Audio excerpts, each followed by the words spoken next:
Hi friends, কেমন আছো তোমরা সবাই? আশা করি সবাই খুব ভালো আছো, সুস্থ আছো। আমিও খুব ভালো আছি। আর এদিকে দেখো আমার সন্ধ্যা দেওয়া কমপ্লিট।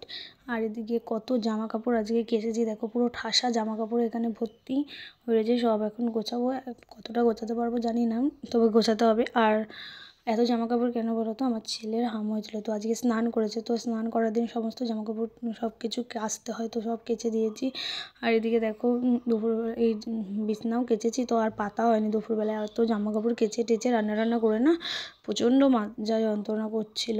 তারপরে এখন সন্ধ্যাবেলায় চলে এসেছি, দেখো এদিকে আমি বিছানাটা গুছিয়ে নিতে। এখন বিছানাটা তাড়াতাড়ি করে গুছিয়ে নেবো, বিছানাটা পাতবো। আর ঘরে না বিছানা যতক্ষণ না পাতা হয় ভালো লাগে না দেখতে, জানি, কিন্তু দুপুরবেলা এতটা শরীর খারাপ লাগছিলো তো আর পাততে পারিনি। এখন একবারে বিছানা পেতে এদিকে দেখো পর্দা টর্দা সব খুলে কেচেছিলাম, তো একবারে সব কিছু এখন গুছিয়ে নেবো সুন্দর করে। আর ছেলে এখন নেই ঘরে, তাই এই সুযোগে তাড়াতাড়ি করে কাজগুলো করছি। ওর ঠাম্মার সাথে আছে, ও ও মানে চলে আসার পর তো আর এগুলো করা যাবে, ও নেই, তাই এখন তাড়াতাড়ি করে কাজগুলো সব করে নিই। চলো দেখতে থাকো আমার কাজ। আর বিছানার চাদরটা পেতে নিচ্ছি, ওই বিছানার চাদরগুলো শুকিয়ে গেছে। আর এই বিছানার চাদরটা মানে একটু রঙটা মানে হালকা একটু নষ্ট হয়ে গেছে, কিন্তু এটা আমার বিয়ের সময় চাদর। আমার দিদি এই চাদরটা আমাকে আইবুড়ো ভাত খাইয়ে দিয়েছিলো, তো বিছানার চাদরটা আমার খুব পছন্দ। তো একটু হালকা কেমন রঙটা হয়ে গেছে, তাও মানে আমার বাতিল করতে ভালো মন চায় না আর কি। এদিকে দেখো বিছনা পাতা হয়ে গেছে, ওদিকে জানলার পর্দাও আমি লাগিয়ে নিয়েছি, বিছানাটা সুন্দর করে গুছিয়ে নিয়েছি সেটাই দেখাচ্ছি আর কি। আমরা এদিকে মাথা দিই না, আমরা এই পাশে মাথা দিয়ে ওখানে আর কি সাজিয়ে রেখেছি। আর এদিকে দেখো দরজার পর্দাও লাগিয়ে নিয়েছি। আর এখানে দেখো এখন যেহেতু সব জল ওকে বেশি করে সব খেতে বলেছে, ওকে তাই বেশি করে জল খাওয়াচ্ছি। কিন্তু জল খায়, আমার ছেলে এমনিই জল খায়, কিন্তু এখন শরীর খারাপের পর থেকে না মানে যেগুলো মানে ওর অভ্যাস সেগুলো ও কিচ্ছু করতে চাইছে না। তো ওকে এখন জল খাইয়ে দিচ্ছে। আর একটু ঘুরে এসছে, বলছে এটা আমার বন্ধু আমাকে এই গাড়িটা দিয়েছে।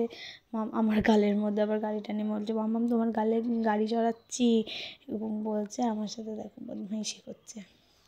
তো এই ছোটো ছোটো এগুলোই মানে ভালো লাগে। এগুলো বড়ো হয়ে গেলে তো তখন বড় হয়ে যাবে, আর সময়ই দেবে না একটা। আর এদিকে দেখো চলে এসেছি আমার এদিকে জামা কাপড়গুলো গোছাতে, অনেক জামা কাপড়, তো কিছুটা গুছিয়ে নিচ্ছি। যেগুলো একটু ভালো জামা কাপড় সেগুলো শোকেসের মধ্যে ঢুকিয়ে নিচ্ছি। আর এদিকে আলনাটা সব একদম ওর বাবার জামা কাপড়গুলো একদিকে, আমার নাইটি, ওই টুকটাক জিনিস এগুলো সব একে একে এবার আমি এখানে দেখো গুছিয়ে নেবো। আর ওই দিক থেকে এই বদমাইশি করছে, তো ওর সাথে কথা বলছি। আর এদিকে দেখো সব গোছাচ্ছি মোটামুটি। দেখো আমার সব কমপ্লিট হয়ে গেছে গোছানো। আর ও এখানে শুয়ে আছে, বসে খেলছে, গল্প করছে আমার সাথে, খুব কথা বলে। তো চলো এদিকে ওর জন্য ম্যাগি করে নিয়ে চলে এসেছি। কিছুটা সব জামা কাপড় গোছানো হয়নি, কিছুটা গুছিয়ে ওর জন্য ম্যাগি করে নিয়ে এসেছি। এখন ওকে ম্যাগিটা খাওয়াবো। আর ওই যে ম্যাগি খাবে, ও বলছে মাম্মাম তুমি খাও, আমি খাবো না, আমি পরে খাবো। বলছি না তোকে খেতে হবে, নাহলে কিন্তু ওই যে বলছে পরে খাবো, নাহলে কিন্তু তোর সাথে আমি কথা বলবো না, তো আমাকে বলছে আমি তোমার চুল টানবো, মানে ভয় দেখাচ্ছে আমাকে। তো চলো এদিকে ওকে আমি এখন ম্যাগিটা খাইয়ে দিচ্ছি। ফু দিতে বলছে ফু দিয়ে দাও, গরম হচ্ছে, আমি তোমাকে ফু দিয়েই খাওয়াচ্ছি। এখন যেহেতু এখন গরম গরম কোনো জিনিসই খাওয়াতে পারবো না, ঠান্ডা করিয়ে তবে খাওয়াতে হবে। তো দেখো এখন ওকে ম্যাগিটা খাইয়ে দিচ্ছি, দিয়ে আরও অনেক কাজ আছে তো করবো। আরেকজন দেখো এখানে ম্যাগিটা কি খেয়ে আমাকে এখন যেতে দিচ্ছে না, ওর সাথে এখন আমাকে শুয়ে থাকতে হবে, তো ওর সাথে শুয়ে আছি। আর ও এখানে পুতুলটা নিয়ে খেলা করছে।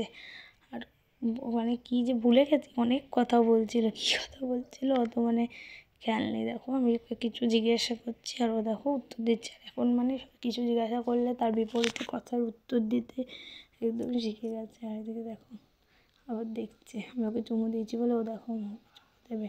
ও আমি কাজ করি ও খেলে, একটু পর পর আসবে, এসে আমাকে একটু করে চুমু দেবে, একটু করে আদর করবে, চলে যায়। তো চলো আজকের ভিডিওটা এই পর্যন্তই, টাটা।